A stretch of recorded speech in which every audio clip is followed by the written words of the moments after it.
ان شاء الله چې کوم ملګرو موږ سره یعنی امداد کړی دی تعاون کړی دی او کوي هغې دپاره به هلکه دعاګانې کوئ که نه به کوئ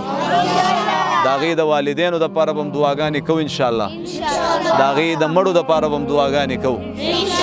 او موږ او تاسو چې تر کومه پورې ژوندي وو انشاءالله دې خلکو دپاره به موږ د زړه نه دعاګانې کوو به انشاءالله نو چې کومو نارینهو زنانو اوسه پورې چې کوم دی موږ سره تعاون کړی دی او کوي موږ ستاسو د روپۍ ذمہوار یو انشاءالله قیامت په ورځ باندې به تاسو وګورئ چې الله تاسو له کم کم مقامات درکوي کم محلات درکوي او د دې دنیا عارضي پیسې څومره رالې او څومره لاړې څومره تاوانونه وشو زما محترمو بدترینه پیسه هغه ده چې په امارت باندې ولګي په امارت خلک بلډینګونه جوړي بلډینګونه بهترینه پیسه د الله په لاره کې په جومات او په مدرسه باندې ولګي زما محترمو دا ځمکه چې په دې کې غالبا 10 مرلې هغه سړي ورکړې ده چې د هغې 4 بیبیانې وي او هغه اچانک یعنی د ټولو د سر سړی او بالکل ټیک ټاک هغه نن د دې دنیا نه تللی بیبیان هم پاتې دغه شان به موږ او تاسو هم د دې دنیا نه ځو درخواست کوم راځئ موږ سره په دې کې حصه واخلئ زموږ څومره چې کوم دی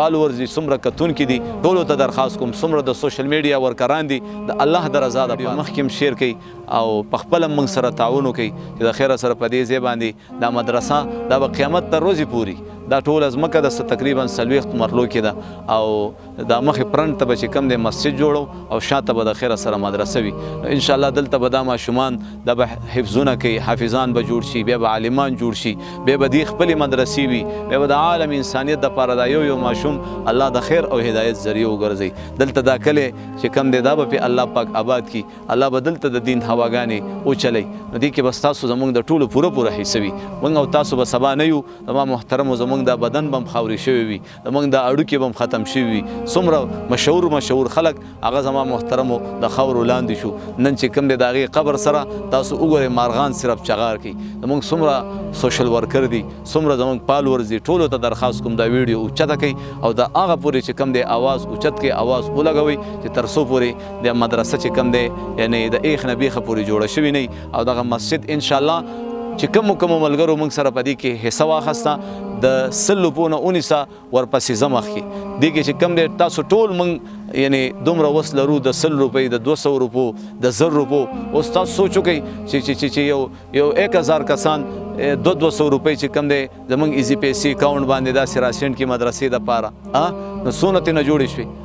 هر چا وس کېږي هر سړی د خپل وسه پورې پړ دی نو موږ او تاسو ټول کوشش وکړو چې په دې مدرسه کې زما محترمو نارینه دي که زنانه دي که غریب دی که مالدار دی ټول پکې حصه واخلئ چې انشاءالله یو ورځ به داسې راشي چې په دې ځای باندې به یو لوی ښایسته ښکلې مدرسه الله پاک جوړه کړي مسجد به جوړ شي په هغه مدرسه کې به چې کوم دی د الله د دین خدمت کیږي ایصال ثواب د خپلو مړو دپاره دا بهترین ځای دی زما محترمو دا داسې ثوابونه دي چې دا انسان وفات هم شي د هغه چې کوم دی عملنامې هغه رجسټر نه بندېږي دې وجې نه درخواست کوم چې موږ او تاسو وکتل په خپلو سترګو باندې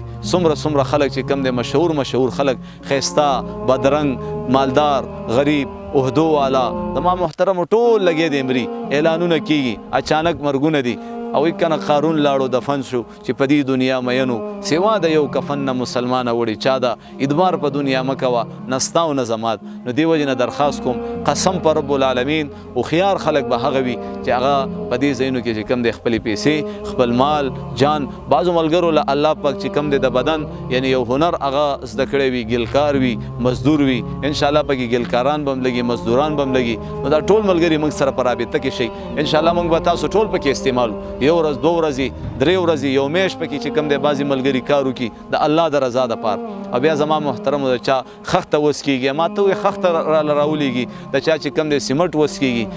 10 بورۍ 20 بورۍ 40 بورۍ 100 بورۍ 1500 بورۍ موږ ته چې کوم دی د سیمټو ضرورت هم موږ لرو د سري ضرورت هم لرو د خاورې دغه شان د شګې ضرورت هم لرو زما محترمو د دې ټولو څیزونو چې کوم دی موږ ته ضرورت دی 0334 90 46 804 په دې نمبر باندې زموږ ایزي پیسې اکاونټ دی او 071 30 10 او 76 15556 په دې باندې زما میزان بینک اکاونټ هغه نمبر دی. زما محترمو خامخا د الله د رضا لپاره موږ سره مرسته وکړي، تعاون وکړي او د دې ځمکې په جوړولو کې भरपूर ما سره منډه تړله ووهئ. انشاءالله دا به جوړیږي، دا به پاتې کیږي نه. ما درته وویلې چې د چا 100 روپۍ وس کیږي، د چا 1000 روپۍ وس کیږي، د چا 1 لک روپۍ وس کیږي، ټول الله په ګوري. په اکاونټونو کې دا کمی پیسې زمونږ پرتې دي کنه، هیڅ پته نه لګي، هیڅ د مرګ ژوند هیڅ پته نه لګي. ډیر مالدار ډیر چې کوم دی بادشاهان د دنیا نه لاړه او بینکونه ورسې هغه شان ډک پډکه پاتې شو. دا به پاتې یو جنا درخواست کوم د ما محترمو هغه نه ختمېدونکې ژوندګۍ دپاره تیاری وکړو او انشاءالله په دې کار خیر کې भरपूर حصه واخلو. چرته مې ښاد او آباد اوسئ. السلام علیکم ورحمت الله وبرکاته.